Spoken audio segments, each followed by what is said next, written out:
हरे Krishna. Gaudiya Hoshiarpur page में आप सभी का बहुत बहुत स्वागत है। नमो ओम विष्णुपादाय राधिकाय प्रियात्मने श्री कृष्ण भक्ति वेदांत नारायण गोस्वामी इति नामिने। जय श्री कृष्ण चैतन्य प्रभु नित्यानंद श्री अद्वैत गदाधर श्रीवासादि गौर भक्तवृंद। हरे कृष्णा कृष्णा कृष्णा हरे हरे, हरे राम राम राम हरे हरे, हरे कृष्णा। जितने व्यूअर्स हैं एक बार बता दीजिए कि मेरी वॉइस क्लियर है, आपको सभी को आवाज आ रही है? तो आज कहने के लिए इतना कुछ नहीं है। काफ़ी दिनों के बाद आया हूँ, सुस्ती में, लेजीनेस में पड़ा हुआ था। लॉकडाउन था, लॉकडाउन की वजह से काम का बर्डन काफ़ी कम भी था लेकिन काफ़ी ज़्यादा भी था। करने के लिए कुछ नहीं भी था लेकिन करने के लिए बहुत कुछ था। तो आज मैं काफ़ी दिनों के बाद यहाँ पे लाइव हुआ हूँ। सॉरी। एक आज क्योंकि जैसे कि मैं गृहस्थी हूँ और अपनी गृहस्थ जीवन का पालन करने के लिए बिजनेस करना पड़ता है। तो बिजनेस में ऐसे कई सारे रिलेशंस बन जाते हैं जो कि भक्तों के भी होते हैं और जो लोग अभक्त भी होते हैं। तो ऐसे कई प्रकार के रिलेशन उनके साथ बन जाते हैं। इसी प्रकार उन बिजनेस रिलेशन में मेरे एक बहुत अच्छे मित्र भी हैं, लेकिन वो ऐसे हैं जो कि भगवान को नहीं मानते। एक प्रकार से वो भगवान को मानते हैं लेकिन भगवान के साकार रूप को नहीं मानते। कहने का मतलब वो भगवान को कैसे मानते हैं? वो भगवान को मानते हैं कि भगवान निराकार है, भगवान का कोई रंग रूप नहीं है, भगवान एक ज्योत है, हम ज्योत में से निकले हैं और उसी जो रोशनी में हम विलीन हो जाएंगे, इसी का नाम ही मुक्ति है। तो ऐसे वो भगवान को बिल्कुल नहीं मानते। तो आज जैसे कि पंजाब में जो बिजनेस की टाइमिंग है वो 6:30 बजे तक है, उसके बाद शाम को 7 बजे के बाद बिल्कुल कर्फ्यू हो जाता है। तो उन्होंने मुझे बोला कि प्रभु जी आज 6:30 बजे सारी मार्केट बंद है, तो आइए मेरे घर में आइए। तो मैंने बोला नहीं भैया, आपका घर तो काफ़ी दूर है, तो आप मेरे स्टोर तक आए हैं तो क्यों ना आप मेरे घर में चलें। तो ना ठीक है, अभी मैं कुछ बिजी हूँ क्योंकि 6:30 बजे तक मैंने अपना सारा काम खत्म करना है, 6:30 बजे के बाद मैं आपके घर में आऊँगा। तो मैंने बोला ठीक है, आप मेरे घर में आ जाओ। तो उन्होंने बोला ठीक है मैं आ जाता हूं, लेकिन आप मेरे अपने घर का मुझे एड्रेस तो बता दीजिए। तो मैंने बोला ठीक है, आप ऐसा करिए, आप बंजरबाग आ जाइए। तो बंजरबाग एक एरिया है, तो बंजरबाग आ जाइए, वहां पे शिवालिक इनक्लेव गली नंबर 1 में आ जाना। उन्होंने बोला ठीक है, शिवालिक ने गली नंबर 1 में पहुंच जाऊंगा। उससे आगे? तो उससे आगे मैंने बोला उससे आगे आप जब गली नंबर 1 में आ जाओगे तो गली नंबर 1 जहां पे गली वो खत्म होती है तो राइट साइड में देख, वहां पे मेरा घर है। तो उन्होंने बोला राइट साइड में देख के पता चल जाएगा घर में? क्या? हाँ, मेरा घर जो है वहां पे आपको दिख जाएगा। उन्होंने बोला कैसे दिख जाएगा, वो किस कलर का रंग है आपके घर का? तो मैंने बोला मेरे घर का जो साइज है वो निराकार है। मेरा घर जो है एक निराकार साइज है, उसका कोई साइज नहीं है, उसका कोई ना तो रंग है ना कोई रूप है, तो वो मेरा घर है। तो वहां पे आप आ जाना, तो आप मेरे को फोन भी कर दोगे तो मैं आपको लेने आ जाऊंगा। तो वो थोड़ा सा सोच में पड़ गए, तो वो सोचने लग पड़े ये कैसा मजाक है, मैं तो आपके घर का एड्रेस पूछ रहा हूँ और आप एड्रेस क्या बता रहे हो कि बंजरबाग पहुंच के शिवालिक इनक्लेव गली नंबर 1 में आ जाना, और गली नंबर 1 में आने के बाद जो राइट साइड टर्न है वहां पे मेरे घर का आकार क्या है? निराकार आकार। मेरे घर का कोई ना तो रंग है, मैंने कोई पेंट वेंट वहां पे नहीं किया हुआ, मेरा घर जो है निराकार है, उसका कोई साइज नहीं है। कईयों का घर कैसा होता है, फर्स्ट फ्लोर है, सेकंड फ्लोर है, उसके घर की 3 मंजिलें हैं या उसके घर की 4 मंजिलें हैं, बाहर काले रंग के शीशे लगे हुए हैं। लेकिन मैंने उनको क्या बोला कि भैया आप जैसे गली नंबर 1 में आओगे तो राइट साइड टर्न करोगे, तो राइट साइड टर्न करके क्या है, मेरी घर की कोई मंजिल नहीं है, मेरे घर का जो साइज क्या है, निराकार साइज है। मेरे घर में कोई पेंट वेंट भी नहीं है, वो उसका कोई रंग नहीं है, कोई रूप नहीं है, मेरे घर में कोई ऐसे स्पेशल कोई उसकी शेप नहीं बनी हुई। अब वो जो मेरे मित्र हैं, मैं उनका नाम नहीं लूंगा, वो सोच में पड़ गए, अरे ये कैसा घर हुआ, ऐसा कोई घर थोड़ा ना होता है। अगर मेरे को अपने घर का कोई रंग नहीं पता, मुझे आपके घर का कोई रूप नहीं पता, ठीक है, मेरे को ये नहीं पता कि घर जो आपका 3 मंजिला है 2 मंजिला, तो आपके घर तक कैसे पहुंचूंगा? अगर आप अपने घर का एड्रेस बाहर हाउस नंबर क्या है आपके घर के, आपके घर के बाहर अगर शेप उसकी पता होगी, बाहर गेट है, 2 गेट लगे या 3 गेट लगे या 1 गेट है, और गेट के बाहर आपकी नेम प्लेट लगी है, नेम प्लेट पे क्या लिखा है, तब तक मैं आपके घर में पहुंचूंगा कैसे? भैया वो तो मुश्किल है, वो मुझे उसके बारे में कुछ नहीं पता। मैंने उनको आंसर किया कि भैया मुझे उसके बारे में कुछ नहीं पता, लेकिन मेरा जो घर है वो उसके कोई गेट वेट नहीं है, मेरे घर का कोई रंग नहीं है, कोई रूप नहीं है, वो एक निराकार मेरा घर है। तो वहां पे वो आपकी रिस्पॉन्सिबिलिटी बनती है भैया, तो वो आपने अगर मेरे से मिलना है तो मेरे घर में आ जाइए। अब वो सोच में पड़ गए। तो मैंने ऐसे बोला कि प्रभु जी, जैसे ही आप बोलते हो कि जो भगवान है वो निराकार हैं, उनका कोई रंग नहीं है, उनका कोई रूप नहीं है, तो ऐसे भगवान से आप कैसे मिलोगे? जबकि इस जगत में रहते हो एक साधारण जो सा मनुष्य, आप उसका अगर मैं बोल दूं कि मेरे घर का कोई आकार नहीं है, कोई साइज नहीं है, उसका कोई रंग नहीं है, रूप नहीं है, अगर मेरे इतने विशाल भगवान है, इतनी शक्तियों से संपूर्ण जो भगवान है, जिन्होंने इस जगत की क्या असंख्य जगत की, असंख्य सृष्टियों की जिन्होंने उत्पत्ति की है, असंख्य सूर्य की उत्पत्ति की है, तो उन भगवान का कोई रंग नहीं है, कोई रूप नहीं है, तो उन भगवान को कैसे ढूंढोगे आप? तकरीबन ज्यादातर जो इस जगत में लोग रहते हैं उनकी यही सोच है कि भगवान का कोई रंग नहीं है, कोई रूप नहीं है, कोई आकार नहीं है, वो निराकार है। देखने में अगर थोड़ा सा सोचा जाए तो वो एक रूप से वो सही भी बोल रहे हैं, लेकिन वो पूर्ण रूप से सही नहीं है, बिल्कुल भी सही नहीं है। जैसे ये मैंने कथा काफी बार अपने पिछले कथन में बोली है, लेकिन मैं फिर उसको दोहराऊंगा। एक बार एक गांव था, गांव में नई नई ट्रेन की पटरी बिछी। अब जो गांववासी थे उनको जो पता नहीं था ट्रेन क्या चीज होती है, तो वहां पे अनाउंस कर दिया गया कि आज शाम 5 बजे से ट्रेन निकलेगी, कृपा करके ट्रेन की पटरी के बीच में या ऊपर कोई भी खड़ा नहीं होगा। तो गांव वाले शाम 5 बजने से पहले वहां पे भीड़ इकट्ठी होगी पटरी के पास। तो ऐसे गांव के एक बुजुर्ग व्यक्ति थे, उनके 3 पुत्र थे। तो वो जो बुजुर्ग व्यक्ति थे वो चल फिर नहीं सकते थे, ना तो उठ बैठ सकते थे। उन्होंने क्या बोला, उन्होंने बोला कि अपने तीनों पुत्रों को बोला, तुम ऐसा करो, तुम वहां पे फटाफट चले जाओ पटरी के पास और वहां पे देख के बताना कि जो ट्रेन है वो कैसी देखने में है। तो अपने बूढ़े पिता की आज्ञा लेके वो तीनों जो पुत्र थे ट्रेन के पास, ट्रेन देखने के लिए पटरी के पास खड़े हो गए। अब शाम के 5 बज चुके थे, तो सायरन की आवाज सुनाई दी। अब ट्रेन है, ट्रेन जब किसी भी गांव से निकलती है वो पहले सायरन लगाती है कि अगर कोई पटरी पे है तो वो पटरी क्लियर कर दे, वो पटरी से उतर जाए। तो उन्होंने दूर से सायरन, ट्रेन के सायरन की आवाज आई। तो जो पहला पुत्र था तो उन्होंने बोला, अच्छा ये जो ट्रेन है ये तो एक ध्वनि है, एक साउंड है, ठीक है मैं फटाफट भाग के पिताजी को बता के आता हूँ। वो पुत्र भागा और फटाफट अपने पिताजी के पास गया, जो घर में लेटे हुए थे, बीमार थे, उठ नहीं सकते थे। तो अपने पिताजी के पास बोले, अरे पिताजी ये ट्रेन व्रेन ऐसा कुछ भी नहीं है, वो तो एक साउंड है, एक आवाज है। तो अच्छा वो ट्रेन साउंड है? तो उसके पिता ने हैरानी से पूछा, तो वो दोनों पुत्र कहाँ हैं? अरे वो पागल है, वो तो वैसे खड़े हैं ट्रेन की पटरी के पास, जबकि ट्रेन कुछ भी नहीं है, ट्रेन एक साउंड है। तो लेकिन वो जो दोनों पुत्र थे वो जिज्ञासावश खड़े रहे कि देखें ये साउंड किस में से आ रही है। वो थोड़े से ज्यादा इंटेलिजेंट थे उस पुत्र से, अपने भाई से। अब जब देखा दूर से, सर्दियों के दिन थे, 5 बजे क्या होता है कि सर्दियों में 5 बजे थोड़ा थोड़ा अंधेरा होना शुरू हो जाता है। अब जैसे ही वो ट्रेन की वो धीरे धीरे पास आनी शुरू हुई, तो दूर से उनको एक लाइट दिखनी शुरू होगी। जो ट्रेन के आगे एक लाइट लगी होती है, तो दूर से वो ट्रेन की लाइट दिखनी शुरू हुई।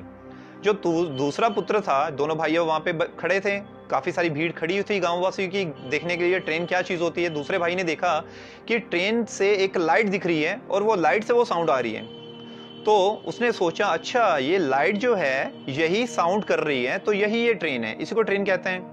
तो वो फटाफट, दूसरा पुत्र था, भाग के अपने पिताजी के पास गया। पिताजी को बोला, अरे पिताजी ये ट्रेन में कुछ नहीं है, ट्रेन एक लाइट है, उसी में से साउंड आती है, वही साउंड करती है, ये ट्रेन एक लाइट है।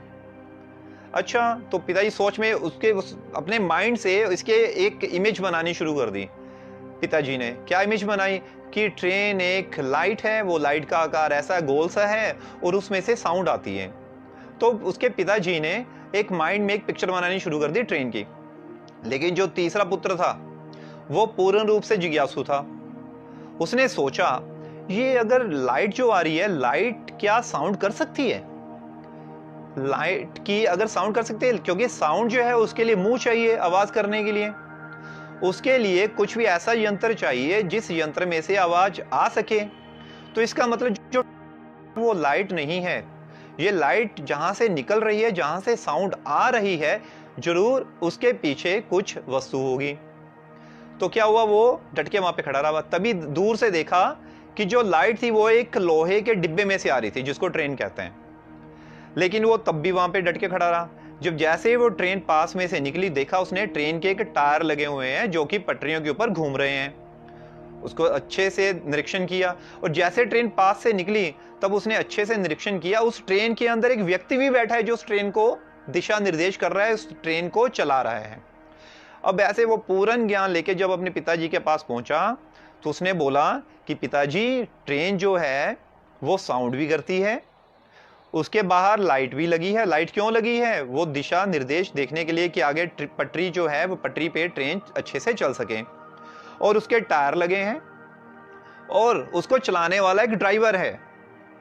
और जो ट्रेन का क्या कार्य है, पीछे उसके जो डिब्बे हैं उसमें असंख्य जो है यात्री भी बैठे हुए थे। अब उसने उसको शाबाश दी, अपने छोटे पुत्र को बोला कि हाँ, तुमने मुझे पूर्ण ज्ञान दिया है।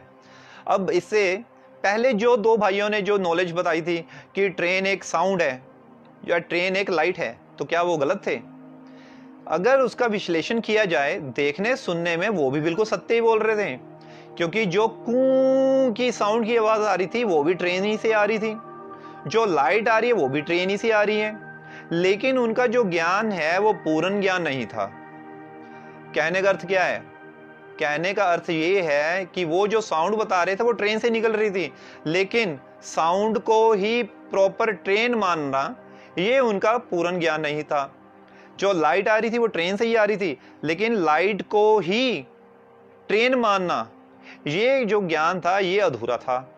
लेकिन जो पूर्ण ज्ञान किसने बताया? जो वहां पे डट के खड़ा रहा, जब उसने देखा कि ये कहां से आ रही है, ये लाइट और साउंड कहां से आ रही है, एक डिब्बे से आ रही है। और डिब्बे को कौन चला रहा है? एक व्यक्ति चला रहा है। इसी प्रकार जो लोग मानते हैं कि जो नाद ध्वनि है, जैसे जो योगी लोग मानते हैं आंखें बंद करके ध्यान लगा के हमने 9 दरवाजे पार कर 10वां दरवाजे पे पहुंचना है, जो मानते हैं कि ये जो नाद ध्वनि है, जो साउंड है, यही भगवान है। और सेकंड स्टेज वाले जो मानते हैं कि ये जो ज्योत है, तो वो ज्ञान अपने आप में पूर्ण होते, अपने आप में ज्ञान तो है लेकिन वो अपूर्ण ज्ञान है। कैसे? ये जो साउंड जो है ये कहां से आ रही है? ये लाइट से आ रही है। ये उससे थोड़ा सा ज्यादा एडवांस जो नॉलेज है। लेकिन जो ये लाइट है ये कहां से आ रही है? अगर उसी को पूर्ण रूप से मानना कि लाइट का जो आकार है वो निराकार है जी, उसका कोई रंग नहीं, कोई रूप नहीं, इसी लाइट में से सारी सृष्टि की उत्पत्ति हुई है। देखने में अगर समझा जाए तो वो सत्य है, लेकिन वो लाइट कहां से आ रही है? तो इसकी जो जिज्ञासा करना, तो ये है संपूर्णता की ओर एक कदम बढ़ाना। तो उसको बोलेंगे थोड़ा सा एडवांस। लेकिन जो यहीं पे चुपचाप सेटिस्फाइड होकर बैठ जाएगा कि भैया ये लाइट ही सब कुछ है, तो वो ज्ञान तो है लेकिन वो संपूर्ण ज्ञान नहीं है। तो इसलिए हमारे गुरुदेव, हमारे शास्त्र क्या बताते हैं, जैसे इसको हम भौतिक उदाहरण द्वारा भी समझ सकते हैं। आपने देखा होगा इस भौतिक जगत में कभी कभी किसी के मुख पे बड़ा तेज होता है, बड़ा फेस, तो नॉर्मली क्या करते हैं, हम उनकी आंखों में आंखें डाल के देख ही नहीं पाते। वो बोलते हैं यार उसके चेहरे पे आंखें नहीं टिकती, फेस पे बहुत ज्यादा तेज है, माथा बिल्कुल सूरज की तरह चमकता है। तो कभी कभी हम उसकी आंखों में आंखें नहीं मिला पाते। ये तो है भौतिक जगत की उदाहरण। तो लेकिन स्वयं सोचिए, जो स्वयं भगवान हैं, जिनमें से अनंत सूर्य प्रकट हुए हैं, जो एक श्वास छोड़ते हैं अनंत अनंत सृष्टियां प्रकट हो जाती हैं। अनंत अनंत उन सृष्टियों का सृजन करने के लिए, उन पालन करने के लिए तो असंख्य सूर्य भगवान के एक नासिका, एक श्वास के एक कण से प्रकट हो जाते हैं।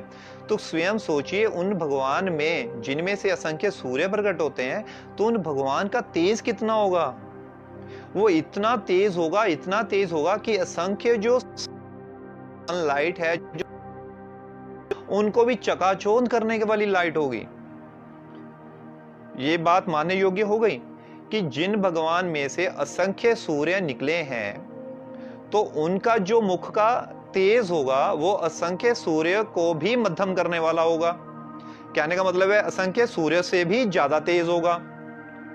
जिस भगवान का जो मुख का तेज है असंख्य सूर्यों से भी ज्यादा होगा तो वो क्या होगा, तो दूर से देखने में कैसा लगेगा। जिनको पता ही नहीं ये तेज किस चीज का है तो दूर से तो यही लगेगा ना, एक लाइट का पूरा बवंडर, एक लाइट का पूरा सोर्स ही दिखेगा। जिस प्रकार जो बच्चा होता है बच्चे जब पहली बार घर से बाहर निकलता है तो माँ उसको गोद में उठा के लेके जाती है, वो बोलती है जब सूर्य उदय हो रहा होता है वो देखो वो सूर्य निकल रहा है। वो जब सूर्य निकलता है मॉर्निंग में, सबसे पहले जब सूर्य उदय होता है वो मॉर्निंग में छोटा सा पिंक सा लगता है, वो एक फल जैसा लगता है जैसे कोई सेब है। तो माँ क्या बच्चे को गोद में उठा के बोलती है वो देखो वो है सूर्य। तो लेकिन जैसे वो सूर्य 10 बजे निकल आता है तो वो एक पूरी लाइट लगती है, सूर्य पे आंखें टिक नहीं पाती हमारी, तो वो दूर से क्या लगता है, एक आग का गोला है, एक रोशनी का पुंज है जिसमें से रोशनी निकल पाती है। लेकिन सूर्य के मध्य में क्या है, सूर्य की रोशनी जो है किस में से आ रही है वो हम देख नहीं पाते। आज भी साइंस जो क्या बोलती है कि सूर्य एक आग का गोला है, वो उसमें से असंख्य अग्नि जो निकलती रहती है, कोई ज्वलनशील पदार्थ है जो जल रहा है। लेकिन हमारे जो ग्रंथ है वो क्या कहते हैं कि सूर्य एक ग्रह है, और सूर्य जो ग्रह है उसमें जो ऊर्जा स्रोत है वो असंख्य उनमें से किरणें निकलती हैं। जो किरणें निकलती है उसका सोर्स है जो वो रोशनी निकालता है। हमारे ग्रह ये बोलते, हमारे जो शास्त्र हैं वो ये बोलते हैं, वो ये नहीं बोलते कि उसमें कोई ज्वलनशील पदार्थ है और वो जल रहा है, तो ऐसे तो जलने के बाद तो सूर्य खत्म हो जाएगा। लेकिन जब तक सृष्टि है घोषणा करते हैं। और बात तो ये समझने वाली है कि जब हम साधारण जगत में, इस जगत में एक साधारण से मनुष्य पे भी जिसके मुखमंडल पे इतना तेज है आंखें टिका नहीं पाते, तो जो भगवान स्वयं है जिनके मुख का तेज इतना इतना होगा तो वो दूर से क्या दिखेंगे, वो एक ज्योतिपुंज तो दिखेंगे। और जो कम सूक्ष्म बुद्धि वाले हैं जिनकी नॉलेज इतनी ज्यादा नहीं है तो वो क्या करते हैं, तो वो उसी भगवान को, उसी पुंज को, रोशनी को भगवान मान के बस वही वो नॉलेज लेके उसको संपूर्ण नॉलेज समझ के वो चुपचाप बैठ जाते हैं और वो बोलते हैं कि यही ज्योत है, यही भगवान है।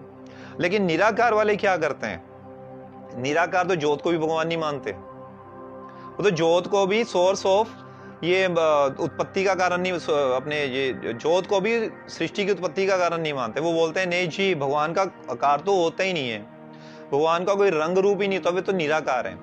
अब इस पे थोड़ा सा विचार करेंगे, सिर्फ 2 मिनट लिखे क्योंकि मैं ज्यादा समय नहीं लूंगा, सिर्फ 2 मिनट लेते हुए इसके ऊपर विचार करेंगे। पहली बात तो ये है तो वस्तु निराकार होगी। हमारी पंजाबी में एक उदाहरण है, बोता नी तो थोड़ा बाप पे घोड़ा, कि जैसे हमारे पिताजी होंगे वैसे ही उनकी संतान होगी, थोड़े बहुत उनके गुण तो उनमें रहेंगे। ये मानने योग्य बात है कि नहीं। अब गधे का जो बच्चा है तो वो क्या होगा, मनुष्य होगा, वो तो गधा ही होगा, 4 पांव वाला होगा। कभी गधे को 2 पांव पे चलते हुए देखा है, कभी बंदर की तरह उसको जमीन से छलांग लगा के पेड़ की टहनी पे चढ़ते देखा है, कार्य नहीं कर सकता वो, क्योंकि वो 4 पांव पे ही चलता है। गधे का बच्चा 2 पांव पे नहीं चल सकता। इसी प्रकार जो बंदर है, बंदर का जो बच्चा देखा, बंदर ही देखा है, बंदर का बच्चा कभी देखा है कि वो बोझा ढो रहा है, भैंस की तरह, भैंसे की तरह वो बोझा ढो रहा है, पीछे गड्ढा लगा के तो बैलगाड़ी बांध के वो उसको चला रहा है। बंदर ये कार्य नहीं कर सकता क्योंकि बंदर का बच्चा क्या होगा, बंदर ही होगा। इसी प्रकार अगर हमारे जो परम पिता परमेश्वर हैं वो निराकार हैं तो हमारा क्यों आकार है भाई। मेरे क्यों 2 हाथ है, 2 पांव है, ये नाक है, कान है, आंख है। बोता नहीं तो थोड़ा बाप पे घोड़ा, तो बाप पे हमारे कुछ तो शक्ल सूरत सीरत तो जानी चाहिए। अगर भगवान निराकार है तो भैया मेरा क्यों आकार है, तो मैं इस आकार में क्यों पैदा हुआ। आजकल भी ये जो अंग्रेज लोग हैं वो क्या बोलते हैं कि बंदर से हम प्रकट हुए हैं। तो हम तो सीधा बोल देते हैं भैया तुम ही लोग बंदर से प्रकट हुए होंगे, हम तो बंदर से प्रकट नहीं हुए, हमारे जो पूर्वज हैं वो बंदर नहीं है। लेकिन अंग्रेज क्या बोलते हैं, अंग्रेज बोलते हैं, जो विदेशी लोग हैं वो क्या बोलते हैं कि नहीं हम तो बंदर की संतान हैं। क्योंकि क्या हुआ, बंदरों ने धीरे धीरे सीधा होके चलना सीख लिया, तो वो कुछ बंदर जो थे मनुष्य बन गए। तो 100 बंदर एक घर में पाल ले, पिंजरे में बंद कर ले, तो कितने दिनों में उनको सीधा चलने सिखा देगा? ठीक है, सीधा चलना सिखा देगा, तो क्या उनको इंसान बना सकता है? तो ऐसा कौन सा पटाखा फूटा, ऐसा कौन सा धमाका हुआ जो सारे के सारे बंधन इंसान बन गए? अभी वो धमाके हो नहीं रही भाई, नहीं जी, वो तब था जी एक बिग बैंग थ्योरी आई थी। अब अंग्रेजों ने एक नई थ्योरी बना दी कि बिग बैंग थ्योरी हुई थी, वो बिग बैंग की वजह से एक जोर सा धमाका हुआ। तो जोर से धमाके के बाद एक सूर्य निकला, उसमें से काफी सारे 9 ग्रह निकले और उन ग्रहों के अपने अपने चंद्रमा निकले। देखो कितनी परफेक्शन से ये कार्य हुआ। अब मैंने तो पहली बार ही सुना है कि एक जब धमाका होता है उसमें कोई चीज टूटती फूटती नहीं, वो धमाके के साथ चीजों का सृजन हो गया। धमाका हुआ, धमाके के साथ चीजों का सृजन हो गया। बिग बैंग थ्योरी में क्या हुआ, एक धमाका हुआ, एक ही ग्रह था, धमाका हुआ, ग्रह से छोटे छोटे ग्रह बन गए। और देखो कितने अच्छे ग्रह बने कि एक जो सूर्य बना, कितना अच्छा सूर्य बना कि भैया वो एनर्जी, और पृथ्वी बनी, कितनी अच्छी पृथ्वी बनी जो अपने पूरा सिस्टम से वो अपनी धुरी पे वो घूम रही है। और देखिए उसका सिस्टम क्या है, वो जब अपनी धुरी पे घूमती है तो पूरे समय पे ही सूर्य उदय होता है, पूरे समय पे ही सूर्य अस्त होता है। भैया एक धमाके से कितने सिस्टम से कार्य चल रहा है। और देखिए उसका जो मून है वो पूरे 15 दिन बाद ही अमावस्या आती है, पूरे 15 दिन बाद ही पूर्णिमा होती है। और जब पूरे 15 दिन बाद सूर्य जो चंद्रमा है अपने पृथ्वी के सबसे पास में आता है, तो पूरे सिस्टम से समुद्र में ज्वार भाटा आता है। अब देखिए पूरे टाइम पे गर्मी आएगी, पूरे टाइम पे सर्दी आती है। इतना परफेक्ट सिस्टम कैसे हुआ? एक विस्फोट होने से। भैया मैंने तो ये चीज सुनी, जर्मनी पे परमाणु बम छोड़ा तो उसके बाद हिरोशिमा और नागासाकी जो थे वो पूरी की पूरे ध्वस्त हो गए, पूरे के पूरे शहर वो खंडर बन गए। लेकिन वहां पे तो ऐसी कोई कंस्ट्रक्शन नाम की कोई चीज नहीं हुई। और मैंने आज तक तो यही सुना था, और आज तक कभी कभी न्यूज पेपर में पढ़ने भी आता है, उग्रवादियों ने बम फोड़ा किसी थिएटर के अंदर और उसमें काफी सारे लोग मर गए और थिएटर जो था वो टूट के गिर गया, या जो शॉपिंग मॉल था वो टूट के गिर गया। मैंने आज तक ये न्यूज नहीं पढ़ी कि भैया वहां पे उग्रवादियों ने बम फोड़ा और वहां पे 1 मंजिली जो हॉल था वो 2 मंजिली बन गया। मैंने तो आज तक ऐसी न्यूज सुनी नहीं। लेकिन ये अंग्रेजों ने क्या बोला कि भैया बिग बैंग थ्योरी आई, एक धमाका हुआ, पृथ्वी टूटी और उसमें से पृथ्वी निकली, ग्रह टूटा उसमें पृथ्वी निकली, सन निकला। ऐसे परफेक्ट सिस्टम से अपने घूम रहे हैं। तो ऐसे ऐसे एक जीप था, वो काफी सारा 90% जो अर्थ में पानी भर गया, 10% था वो अर्थ बन गई। जो पानी था उसमें काई जम गई, काई में एक ऐसे जीव प्रकट हुए जो पानी में चल सकते थे, तैर सकते थे। फिर उसके बाद टाइम के साथ ऐसे जीव प्रकट हुए जो पानी में भी तैर सकते थे, जमीन पे भी आ सकते थे। फिर ऐसे जीवों की उत्पत्ति हुई जो सिर्फ धरती पे ही रह सकते थे। उन धरती पे रहने वाले जीवों में से बंदर जैसे जीव प्रकट हुए, फिर बंदरों ने चलना सीख लिया और मनुष्य बन गए। ये है अंग्रेज लोगों की सोच। मतलब ये ऐसा लगता है, दादी जो कहानियां सुनाती है ना कि परी आई, परी ने छड़ी घुमाई और छड़ी घुमाते ही उसको एक बड़ा सा एक लड़की का घर बना। ये दादी की कहानियों जैसा लगता है। बिग बैंग थ्योरी में एक विस्फोट हुआ। अब ऐसे ही हमने एक बार एक एक्सपेरिमेंट किया, आज से 10 साल पहले की बात है। ये बात है, एक गांव की बात है, होशियारपुर के पास एक गांव है। तो हमने वहाँ पे एक्सपेरिमेंट किया।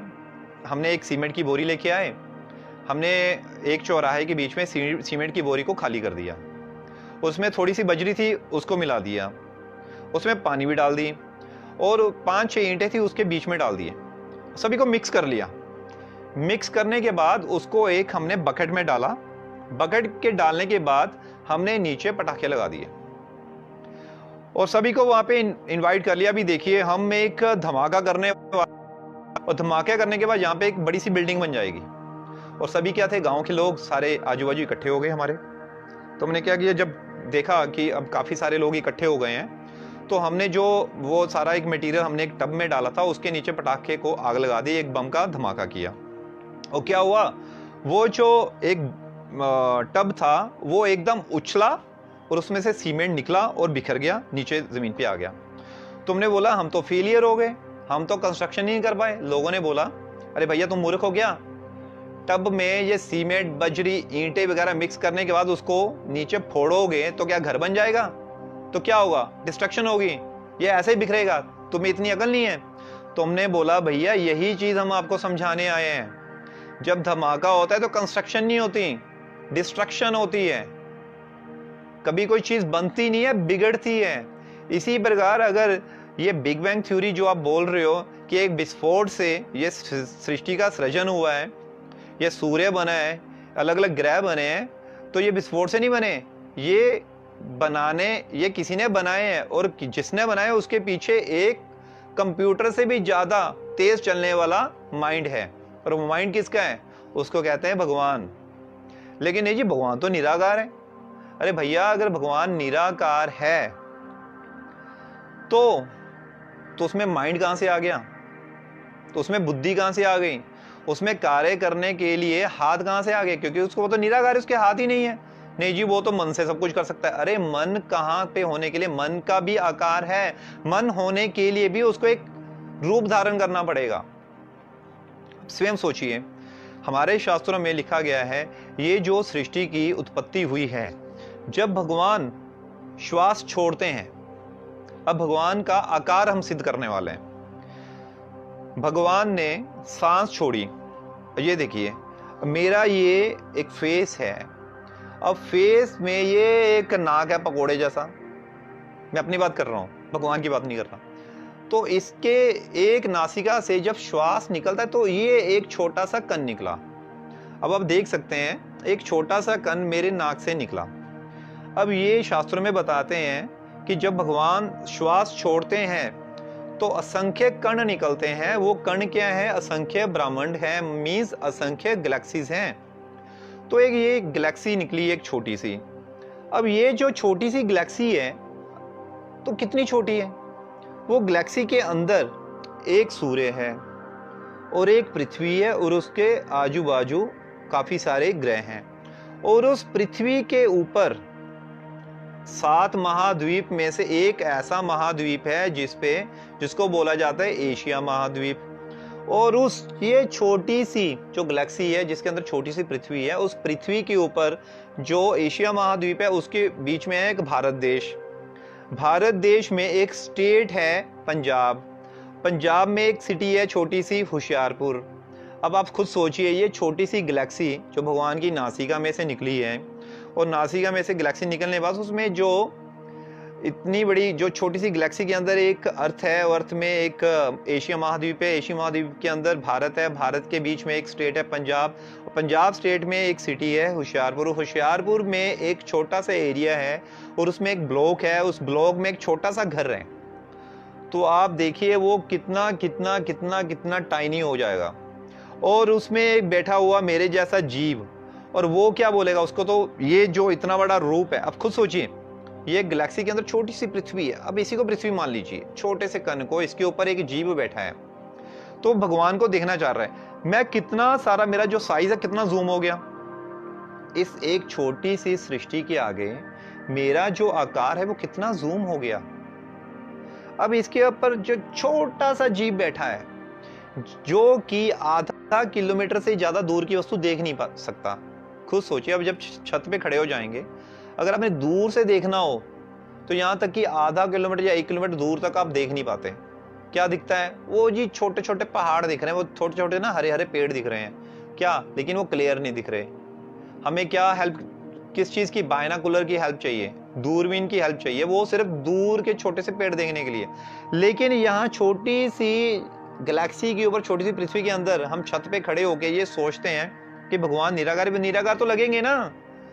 खुद सोचिए, मैं एक स्वयं एक छोटा सा कण जो मेरे नाक से निकला है, उस पे अगर कोई छोटा सा माइक्रोस्कोप जीव हो तो उसके लिए मैं क्या हूं? क्या वो मुझे नाप पाएगा? क्या वो मुझे नाप सकता है किसी भी कंडीशन में? उसके लिए मैं बहुत ज्यादा जूम हूं। तो इसी प्रकार छोटे से जीव के लिए, जो अपने घर में बैठे छोटे से माइंड से सोचता है कि भगवान कौन है, जब वो बिना किसी साधु संघ के द्वारा सोचता है तो उसी को क्या लगता है, भगवान निराकारी लगते हैं, क्योंकि भगवान को नाप नहीं सकते। भगवान क्यों निराकार लगते हैं? क्योंकि भगवान एक समय में क्या हो जाता है, विशाल रूप जिसमें से असंख्य इतने बड़े बड़े ब्रह्मांड निकलते हैं, वो जिस ब्रह्मांड को ही नहीं पूरा नाप सकते, एक माइक जगत में बैठे हुए एक आकाश को ही नहीं नाप सकते, तो भगवान को कैसे नाप सकते हो? लेकिन भक्तों को सुख देने के लिए भगवान अपने वास्तविक रूप में भी आ जाते हैं, उनको भक्तों को आलिंगन करते हैं। धन्ना जट के लिए किसान के रूप में आते हैं और उसके खेत तक जोत देते हैं, तो इसलिए भगवान रूप भी धारण करते हैं। लेकिन भगवान निराकार है, इसको संपूर्ण ज्ञान बोलना, ये क्या है, कम बुद्धि वाला ज्ञान है। तो आज हम चर्चा यहीं पे समाप्त करते हैं, आधा घंटा हो चुका है। तब तक के लिए हरे कृष्णा। किसी प्रकार का कोई प्रश्न हो, कोई संशय हो तो आप